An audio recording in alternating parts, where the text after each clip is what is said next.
Olá, TUTAMÉIA está ao vivo, falando diretamente aqui dos nossos estúdios domésticos, com a Eleonora. O Rodolfo. E hoje temos um convidado muito especial, diretamente da Palestina, aqui conosco, que a Eleonora vai apresentar neste momento. Atef Abu Saif, que bom tê-lo aqui. It's an honor to have you here at our home. It's my pleasure. Atef Abu Saif nasceu em 1973 no campo de refugiados de Jabalia, na parte de Gaza. É escritor, bacharel em língua e literatura inglesa pela Universidade de Birzeit, na Cisjordânia. Mestre em ciência política pela Universidade de Bradford, na Inglaterra, e doutor em ciência política pelo Instituto Universitário Europeu em Florença, na Itália. Foi porta-voz do Fatah e ministro da Cultura da Autoridade Palestina de 2019 a março de 2024. É autor de 3 peças, diversos contos e 6 romances, entre os quais Uma Vida Suspensa, finalista no Prêmio Internacional de Ficção Árabe de 2015. E O Drone Fez as Refeições Comigo, de 2015 também. Botei aqui os nomes em português. E está lançando pela Elefante Quero Estar, Acordado, Quando, Morrer, que é um dos nossos temas aqui. O Atef estava em Gaza quando há um ano começou o genocídio da população palestina, e vai contar para a gente aqui um pouco desse livro, do que ele vivenciou, mas eu vou passar para o Rodolfo, porque hoje é dia 16 de outubro de 2024, e o diário, ele tem uma entrada no 16 de outubro de 2023, que foi o 10º dia da investida israelense contra Gaza. Então, hoje, há um ano, segunda-feira, 16 de outubro, dia 10. Ontem, vi a morte se aproximando. Ouvi seus passos cada vez mais fortes. Senti suas mandíbulas se abrirem à medida que ela chegava mais perto. Acabe logo com isso, pensei. De repente, meu telefone tocou. Era a Rula, uma parente na Cisjordânia, pedindo que eu verificasse se era verdade que houve um ataque em Tal al-Hawa, na rua onde mora meu primo Hatem. Tal al-Hawa fica ao lado sul da cidade de Gaza. Hatem é casado com Huda, a única irmã de minha esposa. Eles moram em um prédio de 4 andares. A mãe dele mora no térreo, o irmão mais novo e sua família no primeiro andar, o irmão mais velho e sua família no terceiro. E ele mora com a própria família e a família de seu filho no segundo andar. Agora são 20 horas. Tentei ligar para algumas pessoas para descobrir quais prédios haviam sido atingidos na vizinhança de Atef, mas nenhum telefone estava funcionando. Caminhei até o hospital Al-Shifa para verificar os nomes. As listas dos mortos identificados estavam fixadas do lado de fora do necrotério improvisado. Mal consegui me aproximar do prédio. Milhares de habitantes de Gaza fizeram do hospital sua casa. Jardins, corredores, cada espaço vazio ou canto livre do hospital abriga uma família. Desisti e me dirigi ao prédio de Hatem. 30 minutos depois, eu estava na rua Tal al-Hawa. Sim, irmã de Hatem, para sua sorte, ou como ele diria, seu azar, estava resolvendo coisas na rua quando o míssil caiu. É verdade, Hatem confirmou. O prédio de Uda e Hatem foi atingido 1 ou 2 horas antes. Os corpos da filha e do neto de Uda já haviam sido retirados. A única sobrevivente encontrada até o momento era o Issam, uma das outras filhas de Uda, que estava agora na UTI. Mais tarde, soube que o Issam foi direto para a cirurgia. Teve de amputar as 2 pernas e a mão direita. O Issam é uma jovem artista que acaba de se formar na Faculdade de Arte de Gaza. Apenas um dia antes do início da guerra, eu deveria ter comparecido à cerimônia de formatura, mas, por motivos pessoais, cheguei atrasado. Agora o Issam terá que passar o resto da vida sem pernas e com apenas uma mão. E os outros? Perguntei assim. Não conseguimos encontrá-los ainda. No final do dia, conseguimos localizar 5 corpos e identificamos 4 deles. Mustafa, sua esposa, seu filho Adam e o outro filho de 3 meses. Infelizmente, não conseguimos encontrar mais ninguém. Chamamos e chamamos. Alguém consegue nos ouvir? Gritamos os nomes dos que ainda estavam desaparecidos, desejando desesperadamente que alguém ainda estivesse vivo sobre as ruínas. Depois de 5 horas, tivemos de ir para o cemitério enterrar os corpos encontrados. Mais tarde, naquela noite, fui ver o Itzan no hospital. Ela mal conseguia ficar acordada. Depois de meia hora, ela me perguntou: tio, estou sonhando, né? Eu disse: estamos todos sonhando. Meu sonho é assustador. Por que isso está acontecendo, tio? Por quê? Todos os nossos sonhos são assustadores. Depois de 10 minutos de silêncio, ela pediu: não minta para mim, tio. No meu sonho, eu não tenho pernas. É verdade, não é? Eu perdi minhas pernas. Mas você disse que é um sonho. Eu não gosto de sonho, tio. Tive de me retirar. Durante 10 longos minutos, chorei, chorei, chorei. Dominado pelos horrores dos últimos dias, saí do hospital e me vi perambulando pelas ruas. Poderíamos transformar essa cidade em um cenário de filme de guerra. Talvez filmes da Segunda Guerra Mundial e filmes do fim do mundo. Poderíamos alugá-la para os melhores diretores de Hollywood. Temos tudo aqui. Tudo que é necessário para qualquer tipo de catástrofe cinematográfica.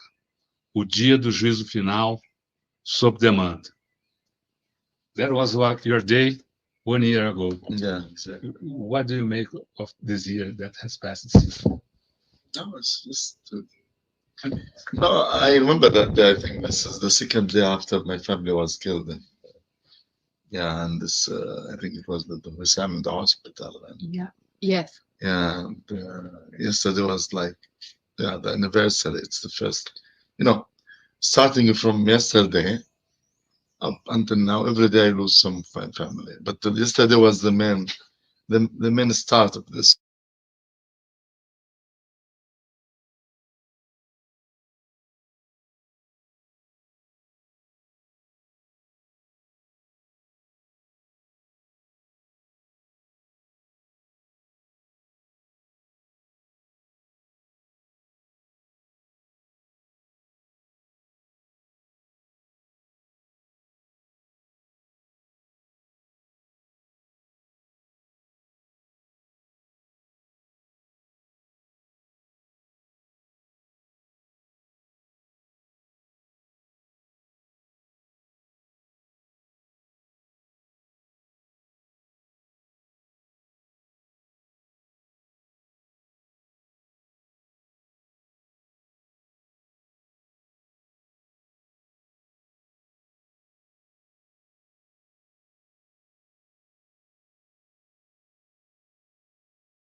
Okay. Okay. Yeah, so yeah, to have this cat is part of life in Gaza during the war. We never had internet, we never had electricity, and people they don't know what is electricity for 1 year now, in Gaza.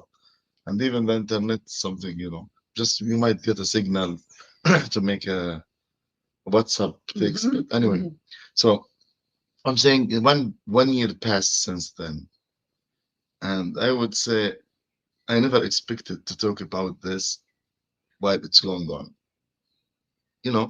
When the war started, or the genocide, as you said, which is a genocide, started a year and 10 days ago, we didn't expect that it's going to take this long. And even when I left Gaza after 3 months of staying, and I wrote my diary there, I said, no, well, it's going to finish next month, maybe. And now, even now, when I talk to my wife and to my brother Jabalia now, he was injured last year, yesterday, the day before yesterday. And just you may have to make a lie or to lie to yourself saying, tomorrow is going to finish, don't worry, it's not going to take long. But apparently, it's take longer and longer. And what people expected to last for a week or 1 day, 3 days, 1 month, 2 months, lasted now for a year, and this is the second year. And let's hope that next year, by this time, we don't talk about it. It will be over, because there is no guarantee that it's going to be over. It's continuing, and it's giving. Even it takes more hard, becomes harder and harder and harder. So now, when I look back, just it's like a nightmare. But the nightmare that lifts, stamps and scars on your body, like like when you get out of the bed and you feel that you were there in this nightmare, but you look to your body, you find it's all wounds and so yeah, but so it was not an experience, it was a life that you cannot escape even after you get out of it, and it's pity, that it happened, and people are losing their life and their bodies, and those people whom I'm talking about today are still under the rubble until now. Their bodies are under the ruins. We didn't get them out. They melted now, of course, after a year and a year and 2 days. They melted, no? They disappeared, maybe. So even they didn't have a respectful prayer. When somebody dies, you put him in a grave. But they don't let people take the bodies from under the rubble, because the Quarter, which is an Israeli drone, shoots you if you. And I tried, even if you read the next the days after that, I tried with my son Yasser and some of the families to go to get the bodies from down. We couldn't. And for several days after that. Until we tried, but then we couldn't, because the tanks were there. The Israeli tanks arrived. But until now, they're under the rubble. There is no grave. And my wife, always she laments, she wants a grave to see her sister tomb, sometimes you accept that happened, you tell yourself, what I can do, I cannot change what happened. But then you tell yourself how I'm going to cope with this. So even we don't have time to grieve, to mourn. Everything is postponed, suspended, like the title of my novel that went to the Arab book is called A Suspended Life. Everything in our life is suspended. We don't have time to mourn and to cry for the people. My dad died in April. He was in Jabal Yasir. After the book. He didn't get the medicine and food, and anyway. So I didn't have time to cry for him after him. Because you are still worried about the rest, and you follow the news every day, and so it's very, anyway. You are a kid when the first Intifada. What's the difference between you're injured 3 times? 3 times in the Intifada. What's the difference in situation now and the others Intifada? What do you think? You feel different in this? It's the cruelty, the horror is much more evident.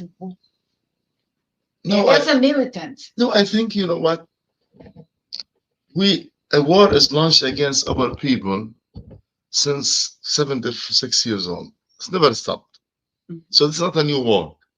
We are in the same war, but different phases of the war. This phase. But what is the difference now? The difference now, you have social media, you have internet, you have the citizens' media, where every citizen can take photos and transmit them through his Facebook, WhatsApp, Instagram, whatever. So this is the difference. So we should not forget that in the Nakba in 1948, the Zionist gangs, they committed 57 massacres against the civilians in the villages. And many villages like Deir Yassin were wiped out like this. They killed every person there. But at that time, there were no social media. So we didn't know about it. So this genocide is taking place since the beginning of this colonial project in our country. So, but why this war is different? Because of social media first, and the amount of weapons used is huge. Now what they put in Japan, they have robot soldiers.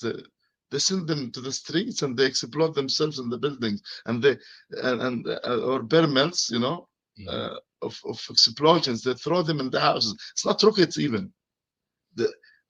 So brutal, so savage, and in the past, the international community could lie and say we don't know. But now everybody knows. This is why our conscience as a human is shocked from this war.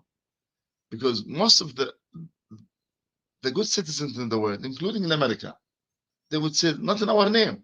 Mm-hmm. Not in our name. So for this, people get angry because Israel didn't give a shit to the world. They turned their back. They're taking the money of Europe and America mainly. And they're enjoying weapons. Can you believe it? The Prime Minister of England came to Tel Aviv with weapons in the plane. This man should go to Criminal Court of Justice. He came with a plane. You saw the photos. Mm-hmm. Sunak, I think his name. Sunak. He should go to Court of Justice. And, you know, not him. Many European countries were sending weapons to kill us. But then, after a month, people start to wake up, you know, after the image. Hey, are we doing this? Yes, you are doing this. And Israel enjoys the most preferential treatment agreement ever Europe had with non-European country, with Israel. All European, all Israeli goods go from Israel to European markets with no taxes.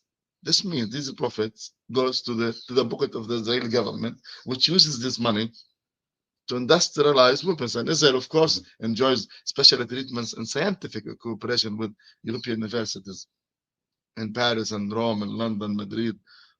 And this money, which the universities take from the European universities, from the European Union Commission, they use them to develop weapons. Then we are the field. We are the field to test these weapons. Mm-hmm. And after they sell them, they test them in Gaza, they sell them to Europe. So this conspiracy should stop. This plot should be stopped, you know. And everybody tries to be blind. It's very easy to say I don't say. Mm-hmm. It's very easy to say I don't know. But now everybody knows, and nobody could take a measure against Israel. Now, when Netanyahu found himself on the corner, what he did? He went to Lebanon to have another war. When everybody was telling him, okay, listen, let's stop this war, he didn't listen. He said, okay, well, the best way, instead of them pushing me to stop this war, I have to invent a new war. Let's go to Lebanon, guys. And he took the army to Lebanon. Mm-hmm. Now everybody tells him, oh, please stop the war in Lebanon. Nobody talks about Gaza. He successfully managed to distract attention from Gaza. Mm-hmm. And now he's committing massacres in Jabalia every day. Mm-hmm. And even they're launching a project to building settlements in Jabalia and Gaza now. Oh, Very cool. Yeah, yeah. Very cool has to. That's your street in Jabalia. Yeah, no, this is my neighborhood. These are my cousins. These are my cousins, actually. That one with the red hair is my cousin. Yeah, this happened like 2 days ago. 2 days ago. 2 days ago. So now the Likud is having a meeting. Is having a meeting to build settlements in Jabalia and North Gaza. And what will do? Nothing. Israel. Let's remember this, and it's very important people remember that Israel is the only country in the universe which was made by international United Nations decision, right? Israel is the only country. Brazil was not made by a decision, nor Portugal, nor Yemen, nor Iraq. These are, countries founded by the people.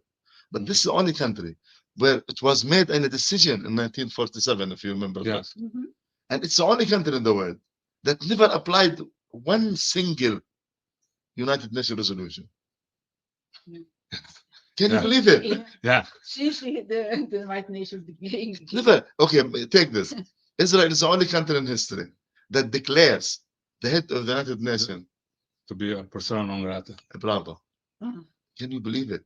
You're a member of the club, then you say the head of the club is persona non grata. You know, if Brazil did this, they will kick her out of the United Nations. If Portugal, if Italy did this, they will kick them. But because Israel, nobody said no. And you say in your book that Israel was a country founded based on terror. Why? Yeah. No, because look to the history of how Israel was founded. And massacres. Before Israel, it was what Zionist gangs. I don't call this is what they called them, not me. This is what the British called them in the newspaper in the 30s and 20s.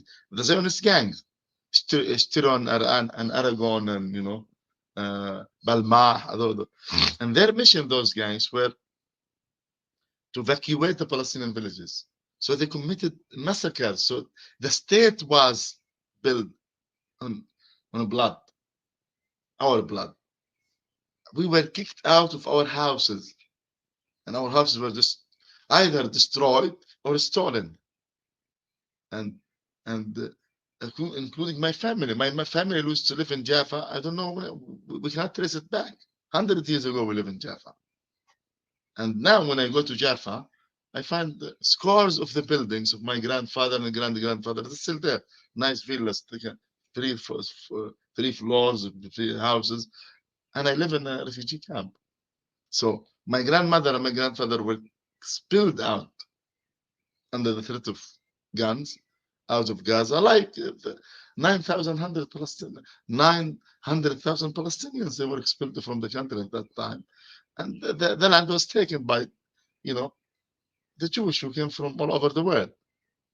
And while I'm very sympathetic with what happened with the Jews in the Holocaust, because the Holocaust is one of the darkest moments in human history, of course.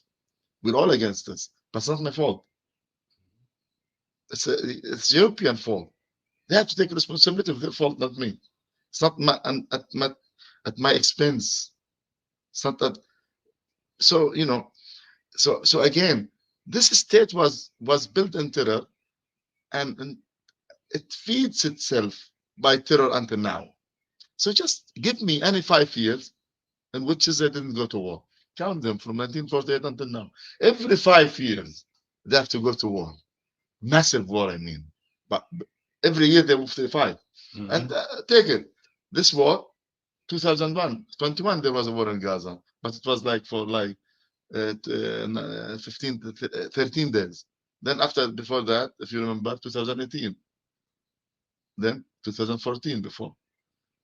Then 2012, 2008 and 9, when it started in December and ended in January 2009. Before that, the war in Lebanon, 2006. You just count like this. They had to feed their body with the blood of their neighbors, killing citizens, And, one of the Israeli generals once was asked, hey, why do you kill, if you want to kill someone, you kill hundreds to kill him? He said, if there is a straw, if there is a nail, in a pie of straw, how you get it? You bend the straw, then you take it. Can you believe this bloody imagination? You bend the whole area just to get the nail, the little, this is how they do. If they want to kill someone, they don't mind to kill hundreds of them, of other innocent. While this is illegal in international law. And even it never happened in the history of wars. Because even in war, there are ethics. Yeah. You want, as in Islam, if you want to slaughter a cow, you have to say Bismillah, just to be merciful in it, to mention the name of God in it. Even you want to slaughter it, even when you want to kill, there are ethics. But these, of course, killing is not accepted in all ways, But even if when you see your enemy die, just you shiver a bit, because you remember that his soul went to heaven or to hell even. But then you remember you're human like him. So you feel like in your heart, this is what generals do in the war. This is what army does when they fight. But in our case, no way. Have you ever seen a soldier dancing when he on the bodies of this? You saw it in the film. Israeli soldiers dance when they kill Palestinians. I'm sorry for them, because the system in Israel, instead of bringing those young men being normal and being peace-loving and human, it brought them monsters. So they're victims of this Zionist system. And what do you think Israel means to achieve with all this? Because we've interviewed lots of people here about the Palestinian cause, and all people say Israel can't win. If there is one Palestinian alive, one woman, what can come out of this? If you ask me what is the goal of the war for Netanyahu, the goal of war is war itself. Mhm. And the next day after the war is another day of war. So this illustrates or explains the mentality of the Israeli society. And okay, let me remind you of something. Regardless of what personally I think of Oslo Accord, for example, you know, what Arafat did with Rabin. And 70% of the Palestinians at that time, they were against the Oslo Accord. Because, you know, you sign a deal in which there is a state on 80% of your homeland, and you take 20%. Mm. But what happened? We were against the Oslo Accord, the Palestinian, but we believe that we have to go for peace. So we welcomed Arafat when he came in Gaza. And I was among those people. All Gaza went in the streets, including the opposition, to say, welcome, bravo, you know. What the Israeli did to Rabin? Remember? What? They killed him. Killed him. Yeah. This is the difference. We welcomed Arafat and we throw flour on him and sugar, you know, the traditional way of welcoming somebody coming from abroad. Foreign, when your son comes back, you throw sugar and, you know. But they killed Rabin. This tells a lot. This is a very radical society because it's built in this myth. When you say, this land is mine because Allah gave it to me. Who told you? Who told you that Allah gave? Is Allah someone who discriminates against his people?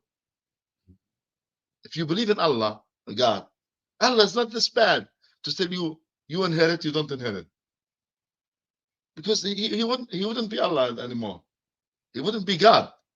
Because God created us. Then, if you want historically, well, Abraham came from Iraq to Palestine. And in the Bible, it says he came to the land of Canaan. So it doesn't make any sense to say, this is my land and I have to kick you out. And then you say, oh, a land without a people to a people without a land. The Bible says it's the land of Canaan. How come it's without a land without a people? The Bible, the Torah itself, it says Abraham came from Iran and he was hosted by that people of Canaan, and they gave him a piece of land to bury his wife. Remember Sarah in Hebron. So all these myths, you know, reflects on the future of the society. So if Israel thinks by killing Palestinians, destroying our houses, churches, mosques, museums, making Gaza into zero, if it thinks that it's going to deter the Palestinians from thinking to fight back, they're wrong. Because you kill everybody, the family, then a little boy remains. This boy who saw his mother and father killed, and he saw his sister with no arm, and he saw his house is being made into dust. Who will prevent him to fight back in the future when he grow up? Who made the Palestinian revolution in the 60s? Arafat and his comrades. Those boys who were in the Nakba. At that time, they were teenagers. Arafat and George Habash and all the founders of the PLO, the fighters. They were teenagers when it took place. So again, you know, this conflict has one of two solutions. Either you solve it peacefully, either we live together, which we do. We don't mind Palestinians. We said either we have a state in West Bank and Gaza, which is not fair for us, but we accept it. That's what Arafat said. Or we have one state, we live together. But they don't want any of them. They want to kill us. So they want to terminate. Then you kill 10,000, 20, 30, 50, 70, so on. Then do you think that by doing this you can prevent us from thinking of our homeland? Do you have the right to eat and to feed yourself and your neighbor is hungry? Do you have the right to live in peace and I don't live in peace, your neighbor? How come? Because I'm your neighbor. I will keep knocking the door and the wall. I will not let you live in peace. So it's very simple, you know. But unfortunately, with the silence of the international community, I'll tell you something. Israel is an illegal member of the United Nations. And Abbas said, no, it's illegal. And we're going to go for court for this. Israel was given membership of the United Nations in 1949, right? Yes. Okay. What was the condition at that time? It accepts the resolution 149 which says that Palestinians should be returned to their homeland. And they signed it. Actually, the Minister of Foreign Affairs, he signed the approval of this. And the partition resolution 19, which says there should be 2 states, one for the Jewish and one for the Arabs. None of those are implemented so far. So Israel is a legal member of the United Nations. And the President Abbas in the United Nations, the last speech, he referred to the necessity to stop the membership of Israel. And we're going to have a fight and a debate in that terms of this. Israel is an illegal member. We were not able to speak. Now we're a member of the United Nations. Now we're full members. And for the first time, I think a month ago, we have our seat there. Yeah, before we were observatory, non-full members. Now we're full members. So we're going to sue them because this is illegal. The condition to grant Israel membership in 1949 was to Israel accept the resolution, what we call it, the partition resolution, which states the establishment of an Arab state in Palestine, and accepting the resolution 194, which states of the right of the people to return to their homeland. They implemented none of them. So again, about what Israel can do more. Another war? Ilan Pappe said recently that with this war, Israel is on the way to dismantle the solution in the long run. Do you believe this? No, but again, I told you, Israel has no other choice. Either to accept us or to keep fighting with us. Remember, and during the Nakba, we were supposed to vanish like the dust. This was the plan of the gangs. We were supposed to be kicked out of our homeland. Then, if I go to Lebanon, I become Lebanese because we speak Arabic. And the Lebanese, either Christian or Muslims like us, or to Syria, the same thing. They speak Arabic. So we vanished there. Jordania, Egypt. We were supposed just, like, disappear from then they might make a museum for us near Tel Aviv. Wow, we killed them like the Americans do for the indigenous Americans in New York, and they show our photos. Oh, you see, we were very poor, we were very cruel with them, we killed them all. But this doesn't happen. You know what my grandmother did? The first thing, she got pregnant and she brought my dad in the tent. If she doesn't believe in the future, she wouldn't get pregnant. A beautiful lady, very beautiful, very rich lady. She came to Gaza with nothing. And she has instead, her villa is still in Jaffa until now. I saw it. I see it when I go to Jaffa. So, her living in a villa of 3 floors. She had to find a tent and to have sleep with her husband to bring the kid, my father. So, what is the future of Israel? And they have to decide what's the future. I think Israel will go into civil war among themselves. They'll make the Israeli left, and it's not left like Palestinian left, and it's not left like the Palestinian. It's a Zionist left. Those are the founders of Israel, Unfortunately, they gave power to the settlers, and they started the settlement project. And now there is a state within the state in Israel. And this is where Ilan and others, Israelis, they said, this state is going to decay from inside, to collapse from inside. Because they're going to fight at the end. Because then you have the city in the coast, the state in the coast, Tel Aviv, Haifa, those, they present themselves like more secular, which they are actually. And the settlers, who represent themselves as the guardian of the Torah and the Old Testament and the guardian of the holy place. Then they have to fight because those in the mountains, they take the money from those in the and they don't pay any penny to the government, and they don't serve in the army. Like this is where this state is hybrid, and this state is against any logic in the world. Usually, every Brazilian serves in the army, right? You cannot say because I pray to Allah, I go to the mosque or to the church, I don't go to the army. And in Israel, it's the opposite. If you pray, then wow, bravo, bravo, bravo. Then this who studies hard in the university has to go to fight for you. So it's, which which reflects on this this ultra right thinking in the Israeli society. Unfortunately, every election, this left, this right increases in the parliament at the expense of to the extent, can you believe it? In the government, they consider Netanyahu the left of the government. No, it's true. He's considered the left of the government because he's the left right of them. And all his ministers are ultra, don't believe, even like this stupid minister, Smotrich, he sometimes he tried to present himself as somebody who thinks of history. He says, we are the true Canaanite, not the Palestinian. Who told you this? Your Old Testament says Abraham came from outside the land of Canaan, but because he wants to steal our history.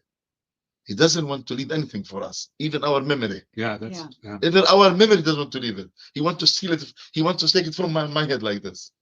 Because, because thieves, they take what is not theirs. No thief takes his own thing. He takes what's the others.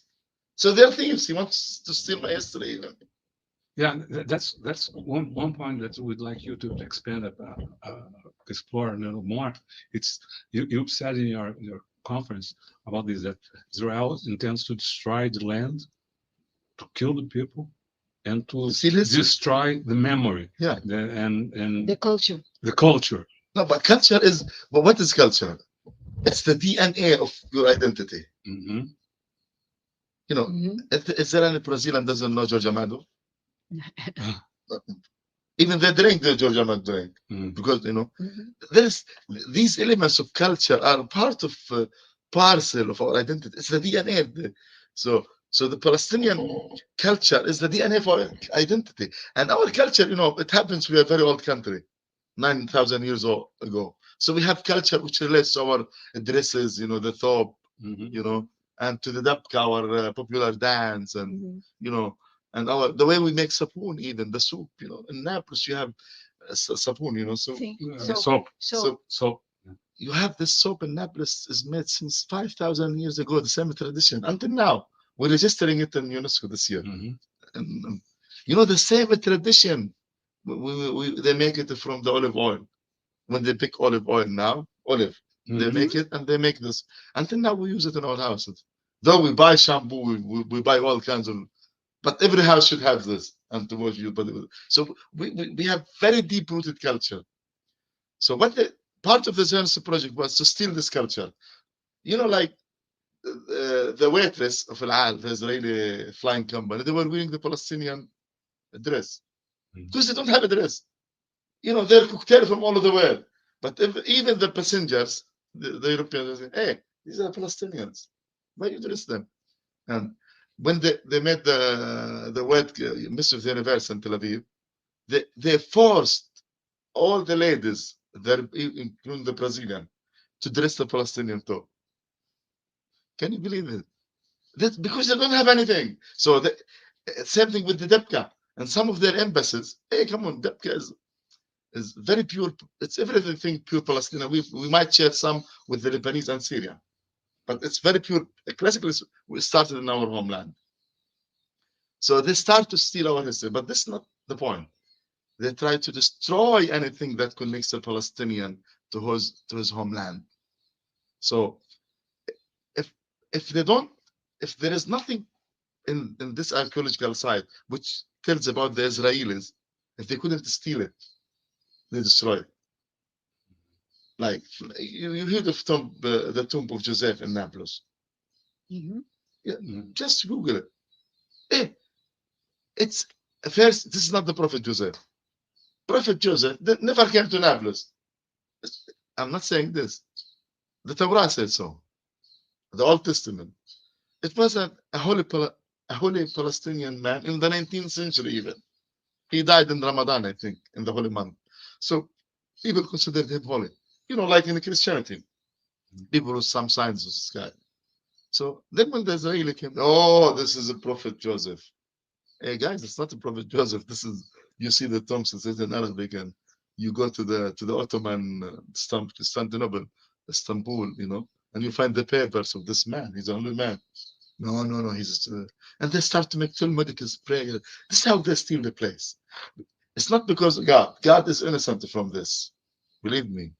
Even their God is innocent from this. But they use this to steal Nablus, the city. To make it like, actually, the original Jewish or Israelites of Nablus, you know them, Samurite, Samaria, Sumerian. they're Palestinians. Mm-hmm. And they were fighting with Fatah and PFLP. And they were in Israeli jail until now.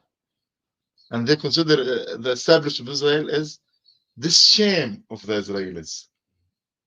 So this is that. So the actual Jewish are Palestinian. It's not you. And they fight. Not. I'm not saying they are with us. They are us. It's like a Christian, Arab, Muslim. You know, Christian, Jewish, Muslim. The Palestinians we are. So it's not, you know.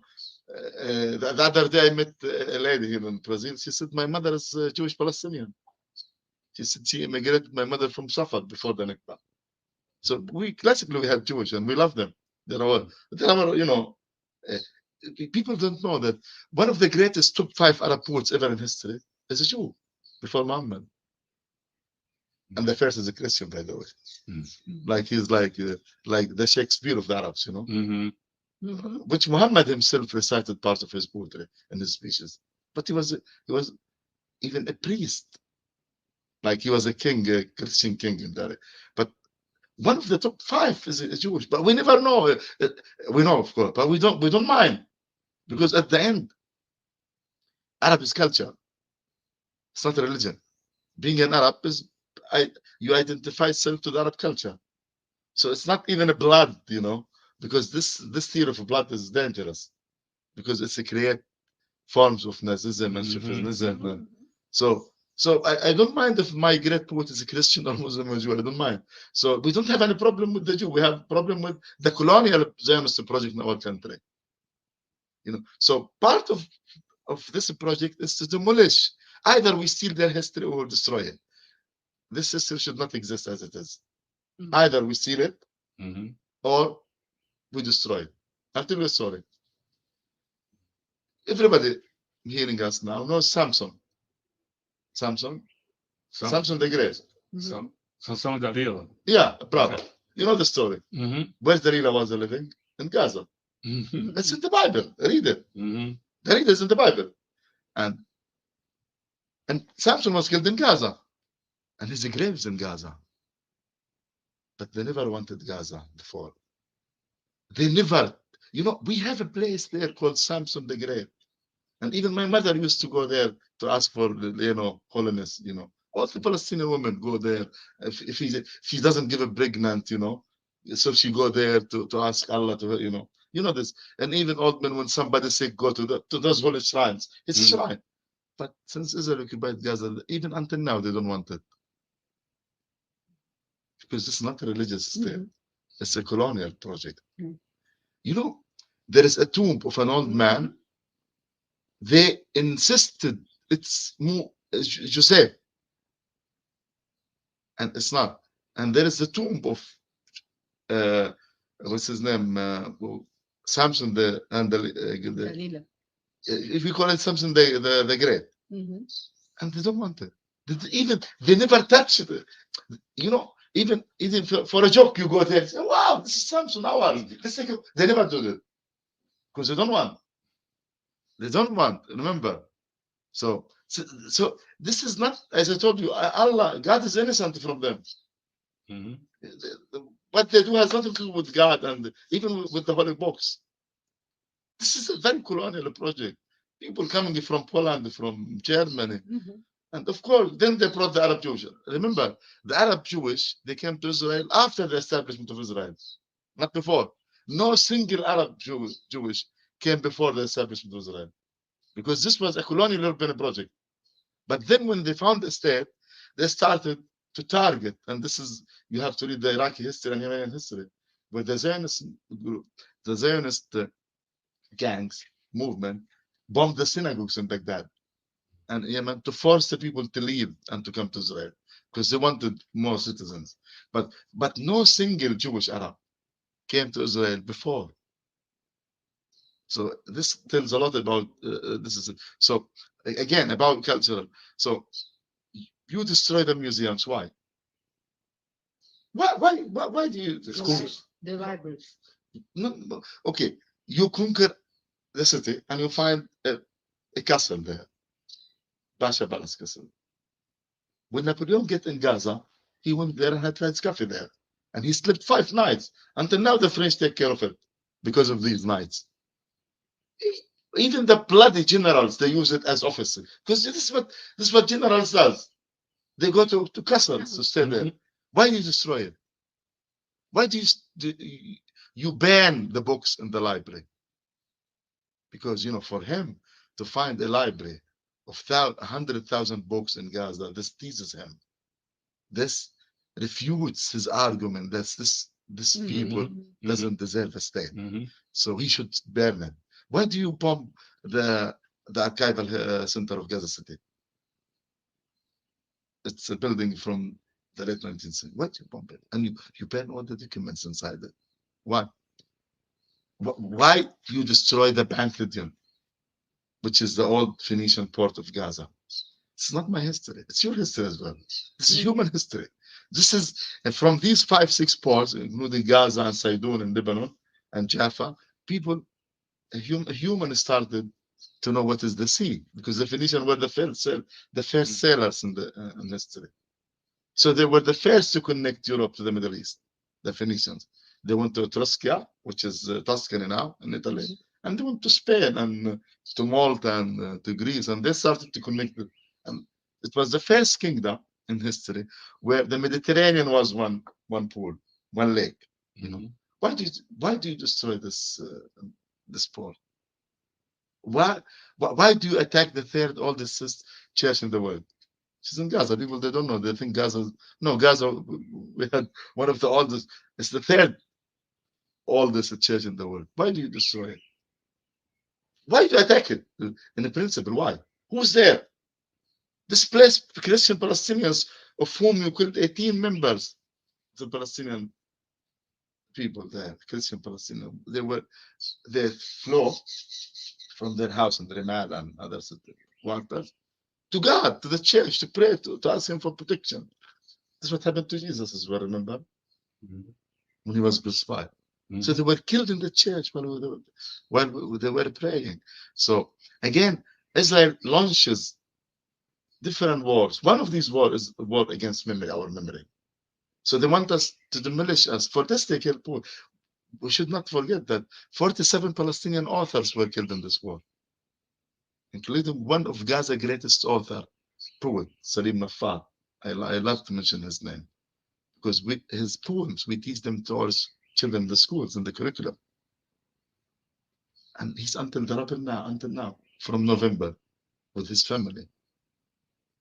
All his family, actually. Him, his wife, his 3 daughters, his only son, and as a brother with his wife and with his 7 children.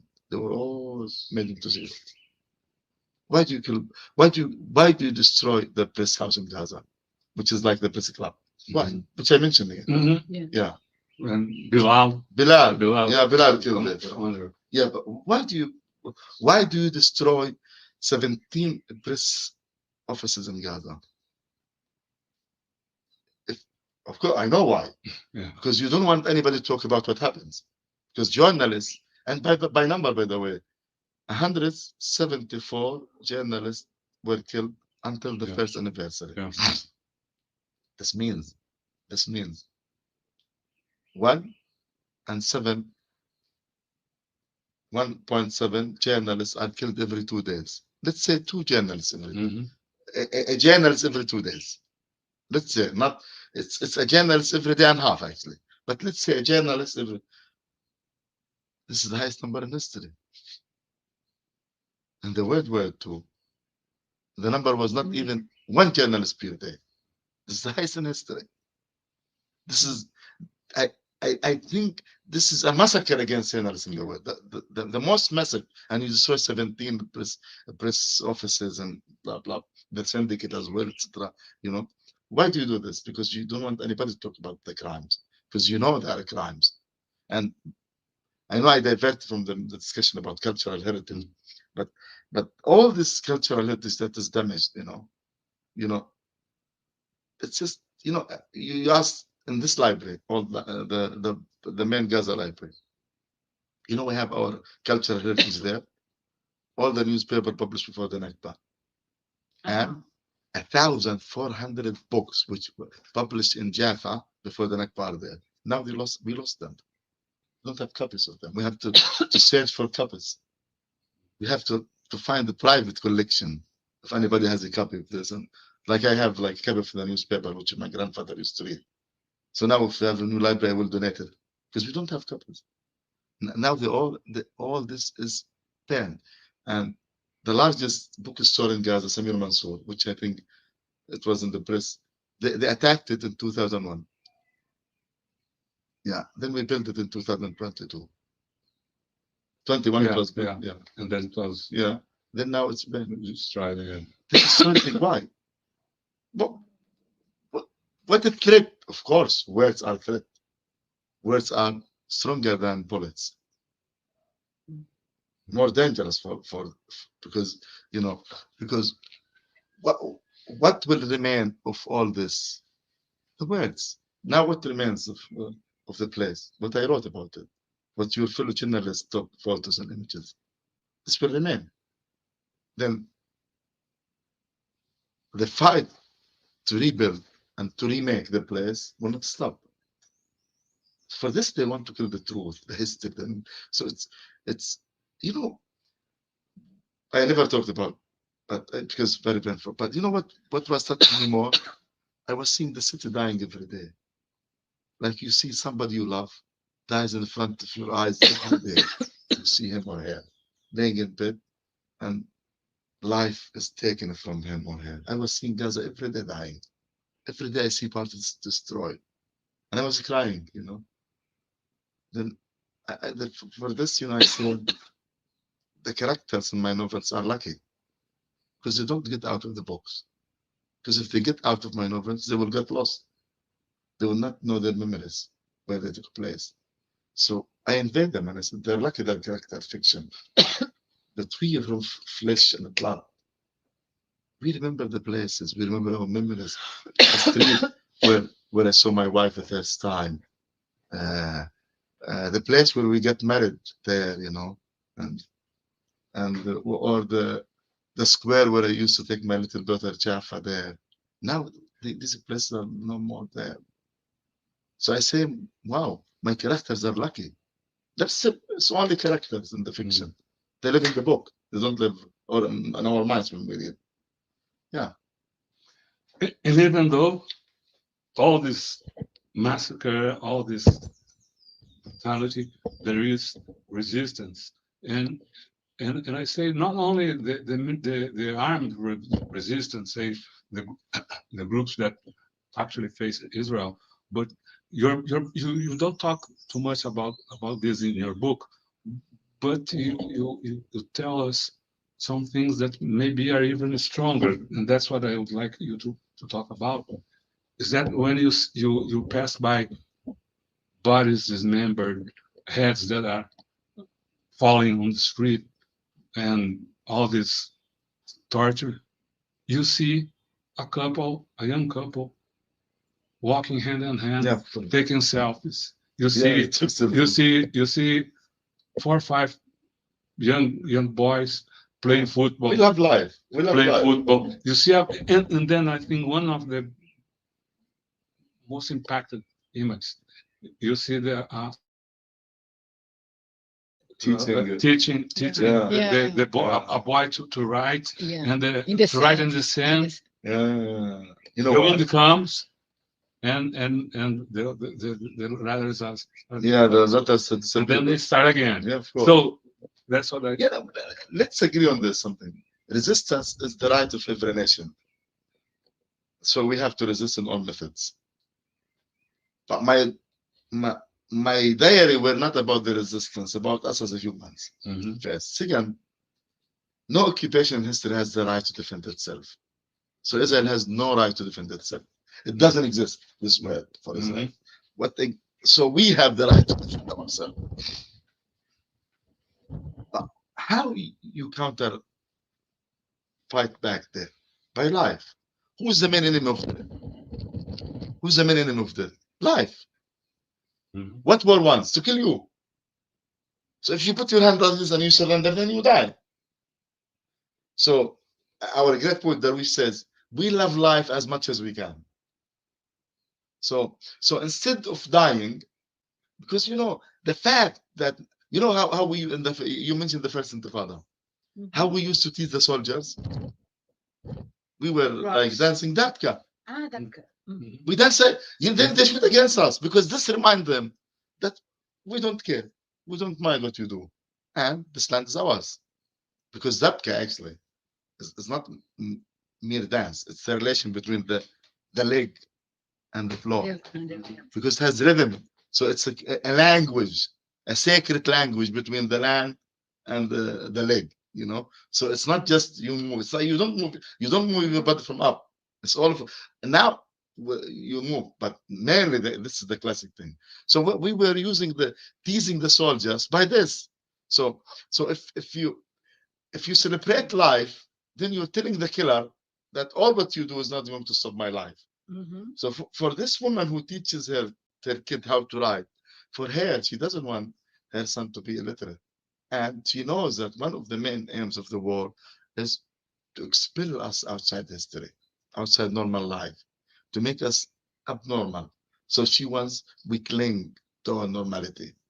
So she fights to bring normality to her kid. Same thing when we were having Argila, for example, or discussing, or now people marry, they fall in love and they marry now. In the displacement camps, my niece, she got married in the war. And they have a party for her, and in the tent she got married. Then you have people tell you, I know the internal Palestinian discussion, oh, we don't want our kids to get in, our kids to get used to what happens. It's not we get used to what happens. It's that we make our heaven out of hell, as Satan told God in Milton, Paradise Lost, So we make heaven out of this hell. We're making our kingdom out of this ruin. Because, again, we were supposed in the Nakba to vanish. We were supposed to disappear, but we didn't. So we're continuing life. And this is the strongest resistance. And I believe in this. The fact that we still exist in the country is the main sign of the failure of the Israeli state. And if they don't accept us, they have to prepare themselves to deny themselves and disappear as a state, not as people, as persons, because many people are victims, and even in Israel, So it's very simple in the human logic. Either you accept it or you fight back. How you fight back then? I'm not a gunman. And nuclear power is attacking me. So what I do? I stood fast, sumud we call it in Arabic, and stay in my country. I'm not going anywhere. One of the main arms of the war, which we talked earlier about, we didn't touch about, was to expel us outside Gaza, to Egypt, to Sinai. But then even that's not going to happen, because people understood it, that if it's not going to be for 2-3 days, it's another Nakba. However, for me, nothing is comparable to Nakba. Nothing. And I wrote three articles about this, warning to use that second. It's not the second Nakba, but there is not, because Nakba it's not only genocide, it was a political project was built on this, Israel. So nothing should be compared to what, and Israel would love to have this comparison. And they don't mind, because this demises the effect of the Nakba. No, Nakba is something that didn't happen in history, where you kill people, you spill them, and you build your state. This is why you understand why the United States in support with Israel. It's the same project. Mhm. You mentioned earlier Yasser Arafat. What can you tell us about him, and what do you believe can be built between the many groups of the Palestinian resistance, Fatah, Hamas? Is it possible to think in something more unified, considering the movements that China are doing? What do politically? I think What is the situation in Yasser Arafat? no, Yasser Arafat is the father of the Palestinian nationality. And my son is named Yasser Arafat, actually. I love him. And I named my son after he died. So it's not hypocrisy or, I didn't want anything from him. And, Arafat looks like every one of us. When you meet him, it happened to, not to meet everybody, you think you are the only person on earth that he loves. He gives you this sense that he loves you all. You are the only person. He's very good in giving you this sense.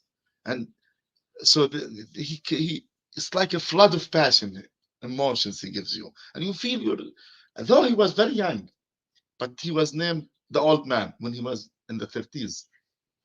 When he founded Fatah, his nickname in Fatah, Ikhtiyar, means the old man.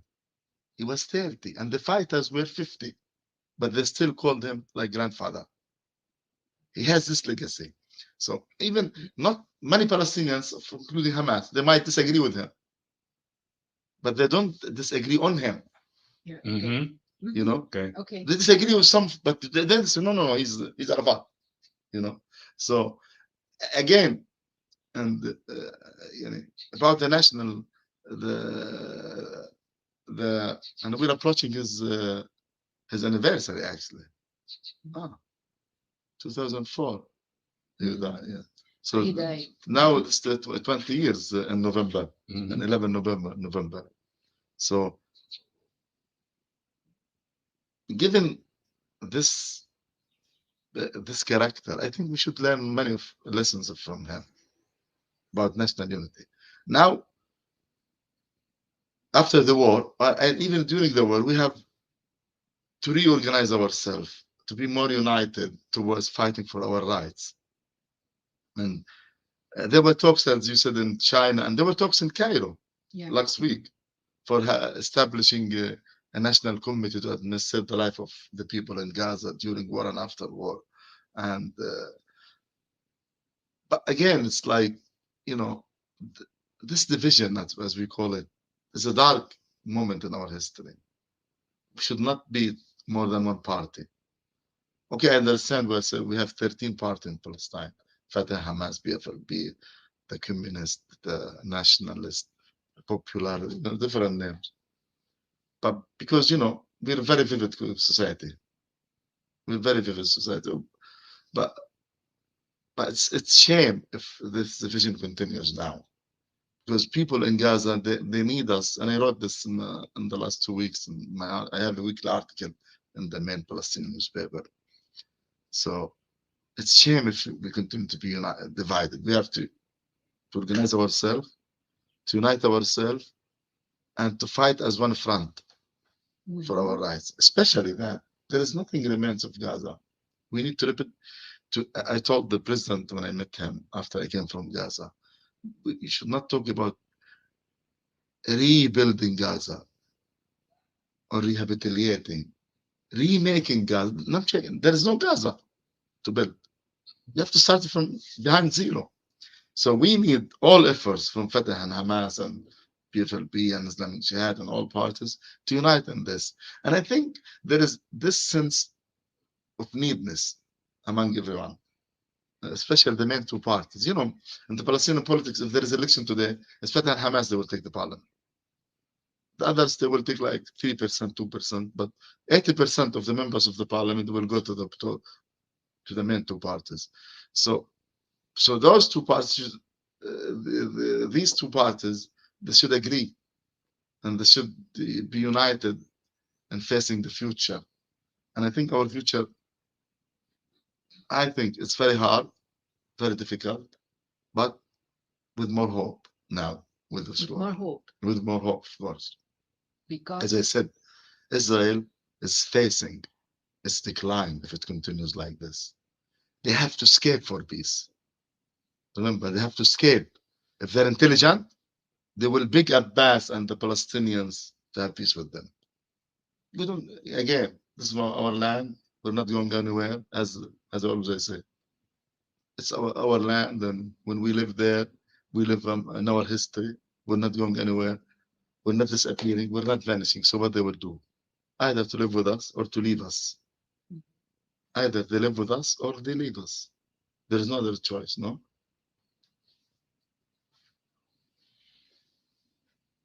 What's your vision on this movement all around the world for Palestinians? Because one of the difference between the situation since 1948 and now, we have this mass engagement. We have including Jews demonstrate, Of course. go to the streets. What's the importance of this movement, and what's the relationship between this genocide and the election in the United States? Do you think that Okay, this is started from this. Of course, America is part of this war. Yeah. It's not what every Palestinian believes in. And even Trump, Biden did nothing. And I don't think Trump is better than Kamala or Biden. I don't think so. When it comes to us, they might be better to the world. Kamala might be better to the world, but not for us, no way. It's the same like Trump. But Trump says it obviously. He said, I love Israel. I want to. And she says, you know, I love Israel, but I care about the Palestinians. But she's not, like, unfortunately, because America has a deep state. Who controls the American is not the president. This the deep state itself, the hidden state. Unfortunately. And you cannot change the world without changing America. Unfortunately, as far as America is the hyperpower in the world. So we are working hard in the American society nowadays. And for the first time, last election, we had a Palestinian member of the Congress to live, you know, and she was dressing, you know, the Palestinian top in the front of Trump. Remember this? And anyway, so we have to work with the American public society, public opinion. And believe me, if you want to change the in the coming 20 years, 30 years, you need American. And the Zionists understood this very well, very early, from the 19th century, when America started to raise as a superpower. You know, America saved Europe in the Second and the First World War, right? Otherwise, they will be defeated by Hitler. Anyway, so, but unfortunately, America is against us. And even Miss Kamala might be softer, but she still has a knife like Trump. You know, like somebody slaughters you very quickly and somebody slaughters you slowly. They kill you both, you know, unfortunately. But I think Biden tried to use his intervention to gain more power for the Democrats in the parliament. For this, he pushed in the last 3 months, if you remember. Let's have it. But he could, why didn't he do this before, a year before? He did it for electoral purposes. So, and I don't think, and Netanyahu, he plays in two boats. He wouldn't, and I wrote this, by the way, in July. He will not stop the war before American election. Simply, if he wants to stop it, he will not stop it for the sake of somebody who's gone, Biden. Then he will give this as a present to the new president. If, of course, he will not do this, but in case he wanted to do so, he will give it as a gift to the new president. So if it's a Trump, then there is no war will stop. No, maybe he will go another war for Iran, even. No, and if it's Harris Kamala, he will negotiate with her for 2-3 months. Then by that time, we will have 1.5 years the war. Nothing to fight in Gaza, because Gaza will be like dead totally, you know. And so I don't think the American election will impact positively the war again. And sometimes we lie to ourselves. We say, yeah, you see, the American. We were expecting the war to be stopped before the American election. Honestly, most of the Palestinians. But they were deceiving them because they want to create hope. So it's not connected. And I think Kamala will like Trump, like Obama. At the 2 or 3 months he will be good. Then Both of them won't. Yeah, the deep state will tell us shut up. It's good. You made a good job. You made a good show. Fine. Basta così, as the Italians say. It's enough like this. This is America. But of course, unless things happen in the Congress, you have more pro-Palestinian. Then it brings us to the solidarity campaigns and the movement in Europe and Latin America and Asia, and which is very important for me, because it matters a lot for those people in Gaza to see that the men and women in the world demonstrate in their behalf. Believe me, it matters a lot, because they don't want to be forgotten. So if they see the demonstration, they feel that, it gives them hope that the world is changing, even if it changes 1 billion, something like this. But it's very important. So, and I think there is a growing consciousness among the activists, social society, and civil society, and intellectuals, and even political activists, of the necessity to bring more attention to the Palestinian conflict, and to bring the voices of the victims on the table, to be here in the room. And this was not the case in the 40s and 50s, 60s, 70s. Many things happened. Many water ran under the bridge, as we say in the proverb, and many things have changed. But in this war, and this is the importance of what is all happening, suddenly the word, for a moment, people forget about the Palestinian question. In this war, everybody, as if we discovered the Nakba suddenly. And the Nakba became very common term even in the last year. Yeah. And genocide, and of course, like I was writing in a British journal during the anniversary, because the editor was saying, Atef, this is not genocide. I said, okay, let's write this. I know there is a debate about this, and you don't need to agree with me, but I consider it genocide. So there is more awareness. But if I would tell you, let's have more demonstration, more writing, more action.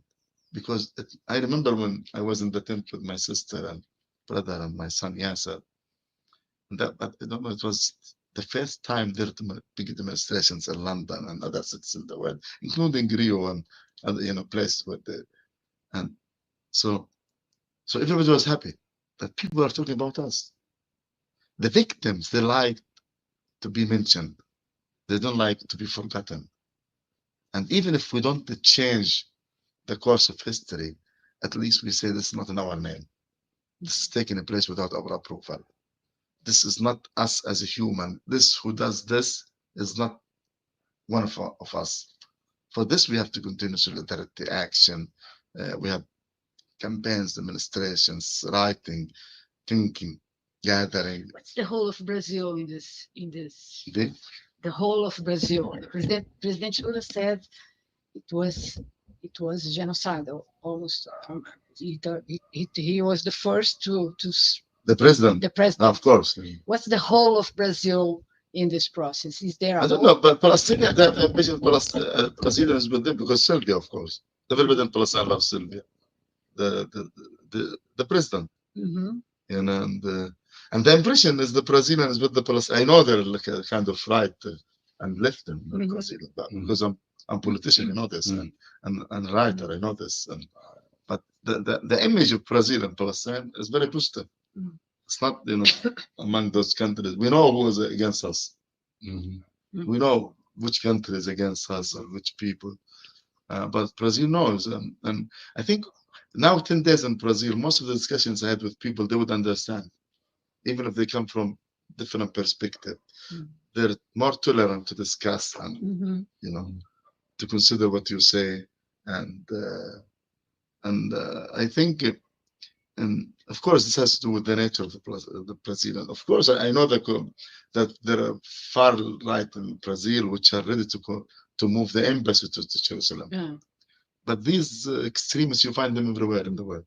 But they don't represent the actual and the nature of the spirit of the culture itself. We'd like to Thank you very much for your time here. With TUTAMÉIA. A gente conversou aqui com o escritor Atef Abu Saif, que está lançando no Brasil, é o primeiro livro dele apresentado no Brasil. Quero estar acordado, quando morrer, diário de um genocídio em Gaza, que conta os passos dele, dia após dia, desde o 7 de outubro de 2023 até 24 de dezembro de 2023. Ele estava nadando quando começou. Estava nadando quando começou. começou. Swimming quando I was swimming. And I swam to them during the first time. Oh, the first time. Yeah, after the war, first time I swam the A gente quer lembrar a todos que essa entrevista fica disponível em todos os canais TUTAMÉIA. É só procurar por TUTAMÉIA TV e você nos encontra nas várias plataformas de podcast, no Facebook, no YouTube. No YouTube, não deixe de se inscrever no nosso canal, clicar na sinetinha para receber avisos de novos vídeos. E você pode também participar do grupo Amigos do TUTAMÉIA. O link de ingresso, de convite para esse grupo, está disponível na descrição desse vídeo. E agora, antes de a gente fazer as despedidas, a gente volta a palavra para o nosso entrevistado, para que mande a sua mensagem para todos que estão acompanhando aqui ao vivo e que nos visitam pela internet afora. We'd like to have your message to thank you very much. to Brazilian people, the people that are. No, first, thank you very much.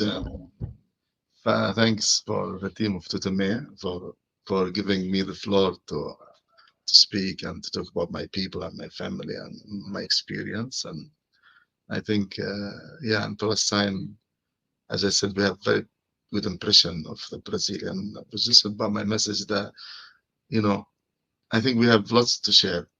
We have very shared experience, as the Palestinian people and the Brazilian people. And remember, the Brazilian quarter in Rafah was destroyed. There was, Rafah city? Rafah. It has 7 quarters, neighborhoods. One of them is called Brazil. Why? Anybody knows? Because the Brazilian soldiers were there after the Nakba in the war.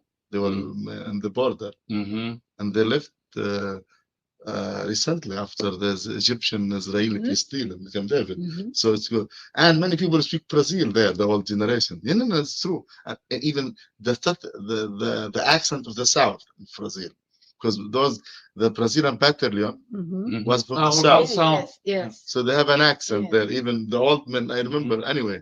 So we have many connections. But this Brazilian quarter was made into 0 because it's in the border. Like the rest of it. So I want just, I would say, don't be with us. Be with you. Be with yourself. You don't need to be with Israel or with Palestine. Be with your humanity. And when you see humanity, stand with it. And I think, as I told you in the kitchen before the lunch, that the truth is more powerful than imagination. So what always discussed was truth and facts, and it's more powerful than fiction and things. Thank you very much, and keep loving Palestine.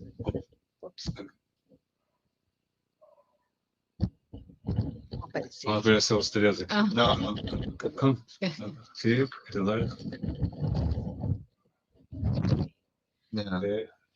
Tchau, pessoal. Bye, bye. Tchau, pessoal.